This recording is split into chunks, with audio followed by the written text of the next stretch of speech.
In the last half an hour, the Argentina superstar Lionel Messi has been named FIFA Best Men's Player of the Year. This is how we start our football segment, which in fact is about Manchester United basking in their most recent glory, lifting the Carabao Cup trophy after defeating Newcastle 2-0 at Wembley on Sunday.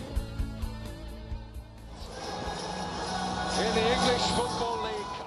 The win meant United captured their 6th League Cup title, which puts them in 3rd on the all-time list, just behind Liverpool and Manchester City. After the match, manager Erik Ten Hag said becoming League Cup champion should be used as a catalyst for more titles. Self-aware that you are on a good pathway, you are in a good direction. It's one cup and it's February, but it shows we are in the right direction. And so this has to be the inspiration, this has to be the motivation to keep going, to continue on this pathway and to improve, to not be happy. Okay, happy, yeah, for 24 hours, but not be satisfied, because satisfaction, that leads to laziness. And when you are caught lazy, you don't win any more games and you can't win trophies. Yeah, Erik Ten Hag there joining us now, our international football correspondent, Simon Evans. Simon, welcome to the SportsMax Zone. Your immediate take on Ten Hag's post-match comment. Sobering thoughts there, because yes, it's good winning a title, but for Ten Hag, there's a lot more for him to think about. Yeah, absolutely. I think he struck exactly the right tone there. Fans can get carried away with the Carabao Cup win. The media can get carried away with it, but he's absolutely right that he and the players have to see it for what it is, which is a sign that they're on a good direction. I mean, at the end of the day, they've beaten Aston Villa, Charlton Athletic, Burnley, Nottingham Forest and Newcastle to win that competition. So it's not a radical success for them, but it's a success and it shows that they're on the right path. So I thought he took exactly the right tone there.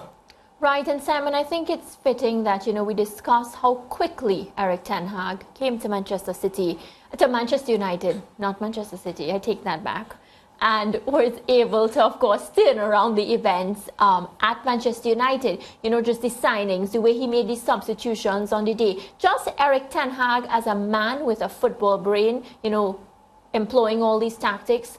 What was your most favourite, thing that Ten Hag would have done at his time at Manchester United so far to get these results so quickly? Well, he's established his authority at the club, and a key part of that, we have to say, was dealing with the Ronaldo situation.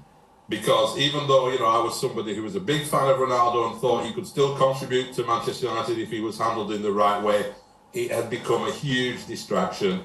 The dressing room needed an indication that this Dutchman who's come in, who, let's face it, has done well at Ajax, but not really much else beside that, he's the man who's going to change things. He is the boss. And by dealing with that Ronaldo situation, also laying down the law to Marcus Rashford and leaving him out for turning up late for training and so on, he set those tones, he set the signal around it.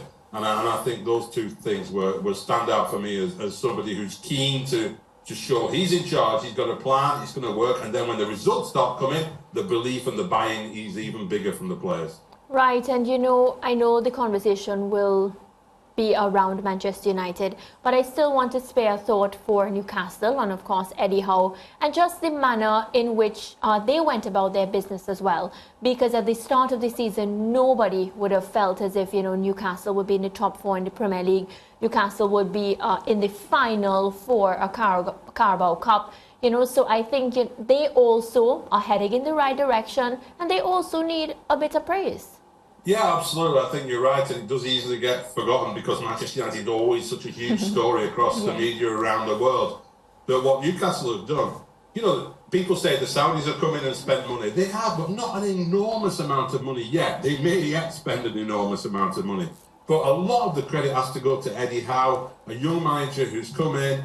They've added pieces, they've improved the way they play, but it's not a totally different team from the one that was struggling, just over a year ago. So, fantastic achievements from them. I think it'd be really good for English football to have Newcastle in and around that top 6 regularly. let's have that top 6 starting to become a top 7, top 8, and it could be an even more competitive league than we've already been used to. Yeah, a few things to talk about Manchester United, Simon, but since we're on the Newcastle point, I look at this Newcastle team and I think to myself, something is missing. Yes, they have done very well to reach where they are, top 5 in the Premier League, in the Carabao Cup final.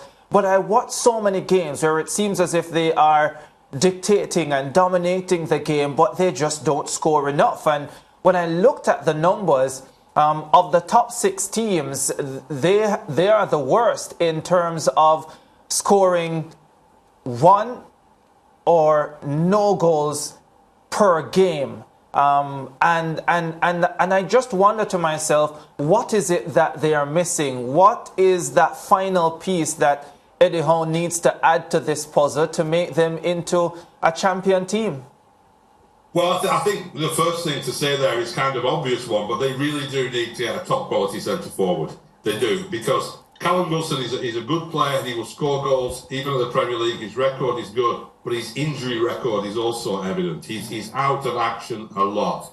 Alexander Isak has come in and hasn't really got going. Joe Linton is used more as a midfielder now than a striker. They've let Chris Wood go. So I think they do need to look at Willock as well. You know, he's not a top quality yet, Premier League quality striker. So I think they need to look to bring in somebody there, either a number 9 or somebody to play alongside one of those players and give them more of a threat centrally. They have players around. Bruno Guimaraes in midfield, I think he's an outstanding player. Miguel Almiron providing, St. Maximin providing. There's a lot of providers there. They need a finisher. Yeah, and just a look at yesterday's game, because again, similar story, Newcastle pushing Manchester United. In fact, the opening goal came against the run of play.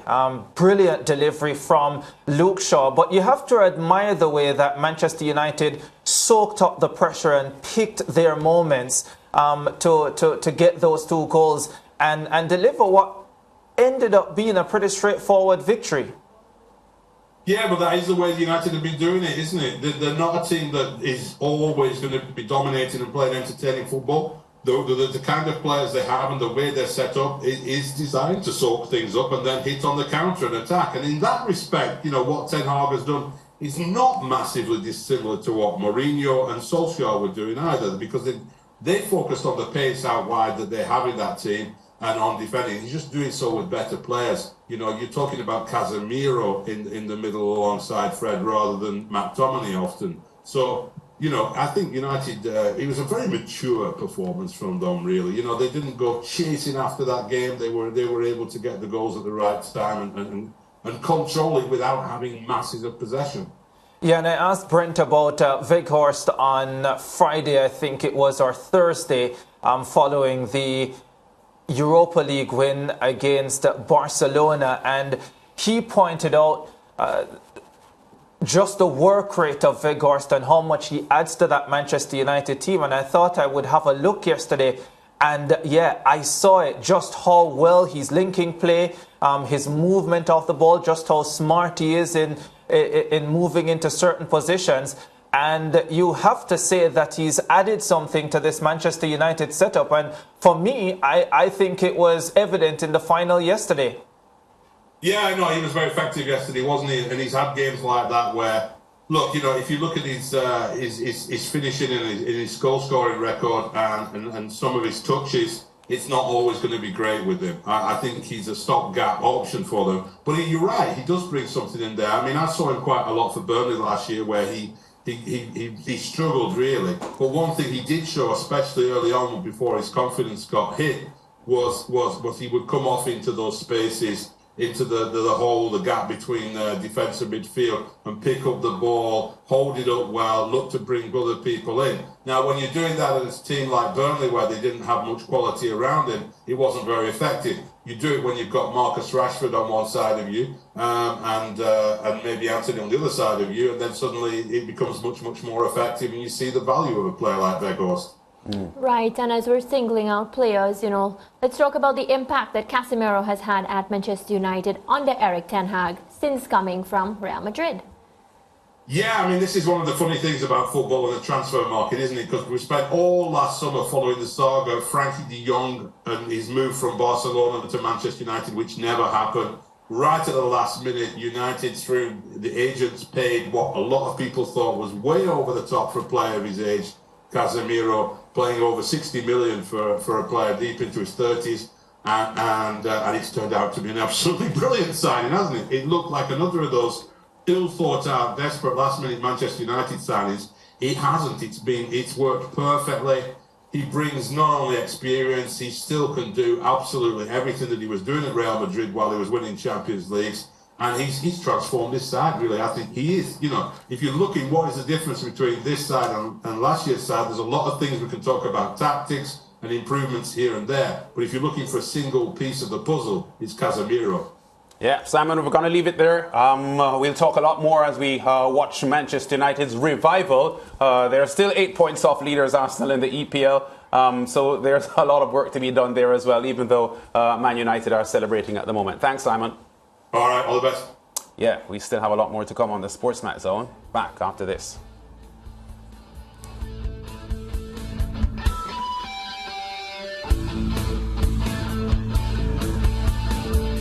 Stay with SportsMax on YouTube and follow us on all social pages for updates, news and entertainment.